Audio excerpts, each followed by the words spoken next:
Hello everyone. In your chemical kinetics, you're having the first topic or the first reaction is opposed or reversible reaction. So the name suggests that कि जो opposed करेंगे आपस में या फिर वो reversible होंगे. रिवर्सिबल मीन्स कि आपने जो भी रिएक्टेंट से प्रोडक्ट बनाया, you have the tendency to form the product from the reverse part. Suppose if A is giving B, then B is also giving A. It's reversible. So we take Kf for the forward and this constant for the backward reaction. This is the constant. तो जो reaction है A से B मिल रहा है और B से A, मतलब ये रिवर्सिबल है. लेकिन we are having some of the tendencies कि आपके पास ऑर्डर रिएक्शंस होती हैं. फर्स्ट ऑर्डर है, सेकंड ऑर्डर है, थर्ड ऑर्डर है. सो इन सब के बारे में हम अलग अलग से रीड करेंगे. लाइक कि अगर हम रिवर्स रिएक्शन पढ़ रहे हैं, अपोज रिएक्शन पढ़ रहे हैं, तो हो सकता है कि जो ये वाली रिएक्शन हो, मतलब ये रिएक्टेंट हो, ये फर्स्ट ऑर्डर हो और ये दोबारा से आपको फर्स्ट ऑर्डर दे रहा हो. But it may be possible कि अगर आपको रिवर्स आना है यहाँ से बी से ए, तो ये क्या हो, सेकंड ऑर्डर हो और सेकंड ऑर्डर से आपको फर्स्ट ऑर्डर पे आना हो. तो ये कुछ कंडीशंस हैं. इन कंडीशंस के अकॉर्डिंग जो आपके केसेस बनते हैं, let's start the case number 1. Case number 1 है वेयर फर्स्ट ऑर्डर, जो आपकी फर्स्ट ऑर्डर रिएक्शन है, रिएक्शन ओपोज्ड बाय सेकेंड,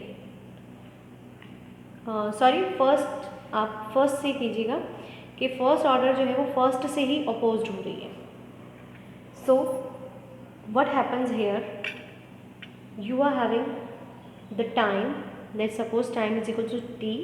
तो आपके पास जो रिएक्शन में आप कंप्लीट करते हैं उसमें आपके पास टाइम लेते हैं हम T.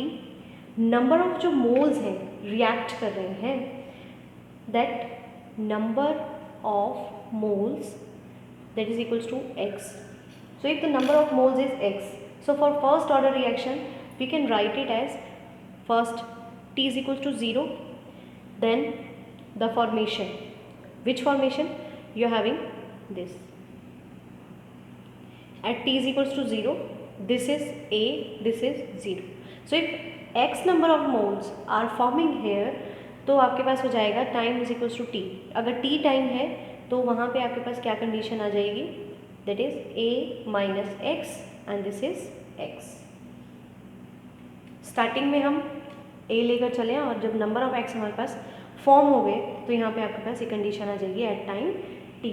So rate for this is equals to minus of D A divided by D T. This minus sign is because of कि यहाँ पर आप प्रोडक्ट को फॉर्म करें तो रिएक्टेंट क्या हो रहा है, डिक्रीज हो रहा है, और ये आ जाएगा आपके पास प्लस में प्रोडक्ट वाला.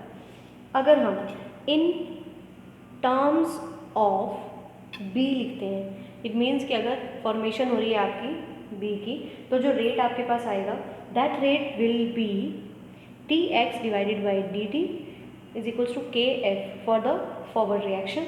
This will be a minus x because of this and minus of kbx. this you consider as number 1. तो अगर इन टर्म्स ऑफ आप b रेट लिखते हो तो आपके पास x की, मतलब कितने नंबर ऑफ मोल्स आपके पास बने हैं, that is equal to the constant with the remaining one at the time t and minus of kb with the backward reaction जितने आपके पास यहाँ x हैं. उसके बाद इक्विलिब्रियम पे, एट इक्विलिब्रियम व्हाट हैपन्स, जो D x by D T है जो आपका रेट कांस्टेंट था दैट बिकम्स 0, और जो आपका x है वो क्या हो जाएगा, is equals to x equilibrium. Means you have to write x is equals to x equilibrium at the equilibrium condition. अब आपने इक्विलिब्रियम कंडीशन लगाई तो D x by D T क्या हो गया, 0 हो गया, और जहाँ आपने x लिखा है वो क्या हो गया, x equilibrium. So if we write the equation number 1, सो equation number 1 becomes, equation number 1 क्या हो जाएगी, that k F a minus x equilibrium minus k b x equilibrium is equals to 0, क्योंकि d x by D T क्या हो गया था, 0 हो गया था। तो यहाँ से आप के बी की वैल्यू फाइंड आउट कर सकते हैं। जो के बी होगा वो क्या आ जाएगा, a minus x equilibrium divided by x equilibrium into k f. This is number 2। Now k B की वैल्यू आपके पास यहाँ पर आ गई। जो आपकी अब के बी की वैल्यू आई है, ये के बी की value, this K B value you have to put in equation number 1. Put kb in equation number 1. So what it forms, ये आपके पास आ जाएगा dx divided by dt is equals to के F a minus x equilibrium divided by x equilibrium k f into x.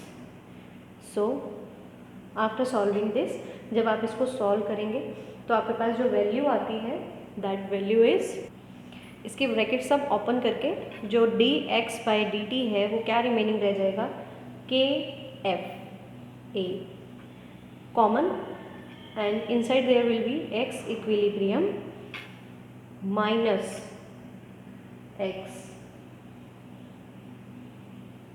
and divided by x equilibrium. This equation you consider as equation number 3.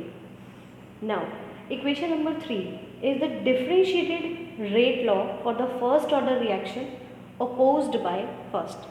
तो अगर आपकी reaction first order से ही oppose हो रही है तो आपके पास जो ये इक्वेशन है इसे आप बोल सकते हैं कि this is the differential rate law for first order reaction, जो कि फर्स्ट ऑर्डर से ही अपोज्ड हो रही है। नाउ इसके लिए अगर हम इंटीग्रेटेड देखें, इंटीग्रेटेड रेट लॉ देखो सेम एज जैसे हम फर्स्ट ऑर्डर का करते हैं ना, first order rate reaction, second order rate reaction, तो वैसे ही आपको इसका निकालना है। हमने नॉर्मल निकाला, उसके बाद क्या निकालेंगे, integrated rate law. Integrated rate law निकालने के लिए हमें क्या करना पड़ेगा, इसका इंटीग्रेशन करना पड़ेगा। So integrated rate law, to find this you are having the d x divided by d t is equals to के F a x equilibrium minus x divided by x equilibrium this. ये आपके पास क्या है, equation है। So what you have to do this, कि आप इसको इंटीग्रेट कर देंगे and for that part you are having x equilibrium divided by x equilibrium minus x d x is equals to के F a x equilibrium into dx. So after integration you are having the value log of x equilibrium minus x is equals to kfa divided by x equilibrium, यहाँ पर क्या आ जाएगा, t, sorry this is respect to t, so here it becomes t plus c। तो आपके पास यहाँ से ये वैल्यू आ जाएगी। अब जब यहाँ पे हम वैल्यूज़ फाइंड आउट करते हैं तो हमें क्या लेना होता है कि अगर हम t0 लेते हैं तो क्या कंडीशन आती है। सो अब side there is at time t is equals to 0। जब t 0 होगा तो आपके पास x भी क्या हो जाएगा, 0 हो जाएगा। So equation become minus of log x equilibrium is equals to c. जो कांस्टेंट की वैल्यू है वो आपके पास अभी आ गई। अब जो कांस्टेंट की वैल्यू है इसको हम अपनी इक्वेशन में पुट करेंगे। After putting this you get minus of log x equilibrium minus x किसके इक्वल आ जाएगा, दैट इज इक्वल्स टू के F A divided by x equilibrium into T minus of log x equilibrium. देखो जो यहाँ पे c की value थी वो हमने यहाँ से ये डाल दी।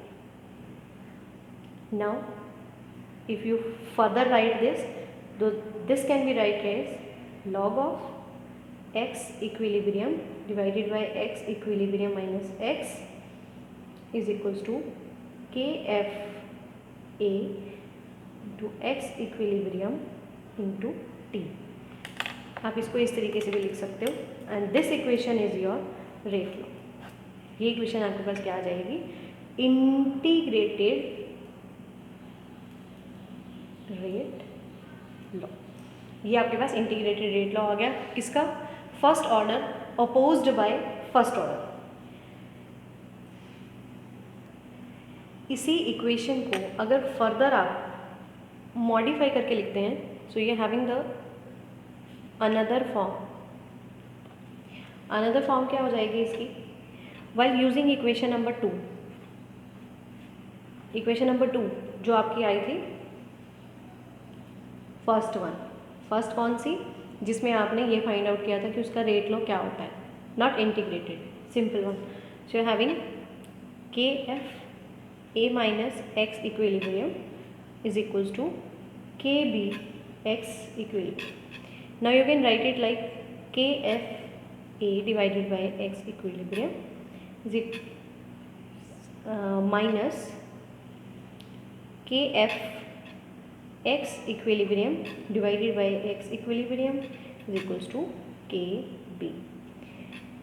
So here it comes kf a into divided by x equilibrium is equals to kb plus kf. You can write it like a divided by x equilibrium is equals to kb plus kf divided by kf. इसको आप इधर ले लें. तो जो आपके पास ये equation बनती है, you can name is at number 4. Now this value you get from here, जो वैल्यू आपको यहाँ से मिली, that you have to put in equation number 3. Put this in equation number 3. तो जब आप इसको पुट करोगे इक्वेशन नंबर 3 में, so you get log of X equilibrium divided by x equilibrium minus X is equals to के F plus के B into T. This is your final equation number 5. now इससे आपको क्या conclude होता है, that is it can be concluded that कि जो आपने रेट लॉ एक्सप्रेशन फर्स्ट का फाइंड किया, किससे, जो अपोज्ड भी हो रही है फर्स्ट से ही, that is same as that of the rate law of the first order reaction. ये तो वही फर्स्ट ऑर्डर का रिएक्शन का रेट आ गया. सो द डिफरेंस इज, क्या डिफरेंस है कि जो आपकी इनिशियल कंसंट्रेशन थी वो किससे रिप्लेस हो गई, इक्विलिब्रियम कंसंट्रेशन से, क्योंकि आप वहाँ पे एक सिंगल ही लेकर चलते हो कंसंट्रेशन में. और अगर आप सिंपल रेट लॉ निकालते हो फर्स्ट ऑर्डर का, तो उसमें जो कांस्टेंट होता है वो भी क्या होता है, सिर्फ के यूज़ करते हो आप. बट यहाँ पे आप फॉरवर्ड और बैकवर्ड दोनों ले रहे हो, तो यहाँ पे क्या चेंज आ गया, के एफ आ गया और के बी आ गया. तो मतलब रेट लॉ आप चेक करोगे अगर फर्स्ट ऑर्डर रिएक्शन का, तो वो बहुत ज़्यादा सिमिलर है इससे, मतलब ऐसा ही है. सिर्फ क्या चेंज है कि जो कंसंट्रेशन है वहाँ पे इक्विलिब्रियम नहीं होती है, और क्या चेंज होता है, जो आपके पास के एफ और के बी यूज़ हो रहा है वो सिर्फ और सिर्फ के यूज़ होता है, के टी. तो this is very much similar to first order reaction. तो हमने जो फर्स्ट ऑर्डर अपोज्ड भी निकाला वो भी सेम फर्स्ट ऑर्डर के जैसा ही आएगा. अब हमने क्या निकालना है, the concentration of A and B. Now you have to find concentration of A and B at time t. इसके लिए हमें क्या यूज करना पड़ेगा, यूजिंग इक्वेशन नंबर 5 जो आपने अभी यहाँ पे फाइंड आउट की. सो जब हमें कंसंट्रेशन निकालनी है तो हम इसको फिफ्थ नंबर को इस तरीके से लिख सकते हैं, X equilibrium divided by x equilibrium minus X is equals to E raised to the power kf plus kb into t. We can write it like this, and x equilibrium is equals to x equilibrium minus x into e k F plus के b to t. Now further solving this, you are having x equilibrium is equals to x equilibrium into e raised to the power kf plus kb into t minus x into e raised to the power kf plus kb into t. Nothing, you have to just multiply inside. तो आपके पास दो equations आ जाएंगी. And now solving this, again you are having x equilibrium into e raised to the power kf plus kb into t minus x equilibrium is equals to x e raised to the power kf plus kb into t. And now your x is equals to x equilibrium is a common here, and you are having e raised to the power kf plus kb into t divided by e raised to the power kf plus kb t minus 1 upon e raised to the power kf plus kb into t. Clear? Now your x is equals to x equilibrium 1 minus e raised to the power minus of kf plus kb into t, and your concentration of b is equals to x, so a will be a minus x. तो x की value तो आई गई थी आपके पास, वो ये इसके equal है कंसंट्रेशन, एंड a की कंसंट्रेशन क्या थी, a minus x. So you have to subtract a minus x.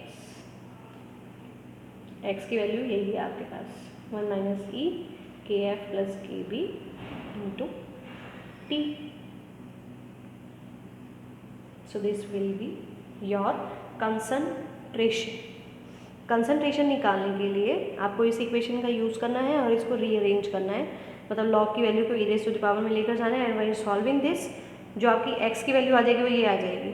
तो जो b है वो तो x ही है, मतलब हम उसकी कंसंट्रेशन नंबर ऑफ मोल्स जो फॉर्म हुए हैं प्रोडक्ट के वो x ही हैं, तो x की वैल्यू तो यही आ जाएगी. एक जो आपके पास रिएक्टेंट था वो क्या था, a माइनस एक्स, सो a माइनस एक्स, तो यहाँ से x की वैल्यू आ गई. So this is the final concentration of a and b. यहाँ तक आपको first order opposed by first order perform करना है. नेक्स्ट फर्स्ट ऑर्डर जो सेकंड ऑर्डर से अपोज होगी that we will do in the next class.